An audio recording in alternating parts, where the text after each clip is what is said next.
থেকে আসুন। আসসালামু আলাইকুম ওয়া রাহমাতুল্লাহি ওয়া বারাকাতুহু। আলহামদুলিল্লাহি কাফা ওয়া সালামুন আলা ইবাদিহিল্লাযিনা ইসতাফা, আম্মা বা'দ। আমরা জানি, আমরা অবগত আছি যে আমরা আজ এখানে একত্রিত হয়েছি একটা বিশেষ উদ্দেশ্যে।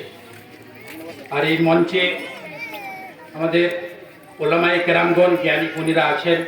আপনাদেরকে বিস্তারিত এই ওয়াকফ বা সম্প্রতি ওয়াকফ বিল যে কানুন তৈরি হয়েছে সেই সম্পর্কে বিস্তারিত বলবেন। আমাদের ওলামায়ে বোনেরা আছেন এবং বলবেন।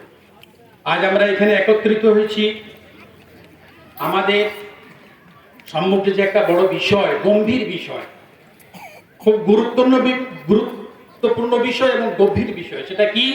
ওয়াকফ এবং ওয়াকফ সংশোধনী বিল। আমরা জানি দিল্লির মসনদে যারা বসে আছেন তাদের উদ্দেশ্য, তারা বলে এক এবং ব্যবহার করে এবং তাদের উদ্দেশ্যটা, ভিতরের উদ্দেশ্যটা তাদের এক। তো এই ওয়াকফ কি? ওয়াকফ হচ্ছে যে কোনো জিনিসকে আল্লাহর নামে যখন করে দেওয়া হয় সেটা ওয়াকফ হবে।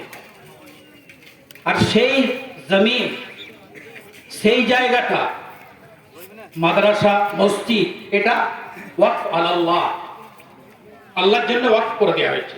এটা আল্লাহর সম্পত্তি, এটা কোনো ব্যক্তিগত সম্পত্তি নয়। যেমন ওয়াকফ মসজিদ,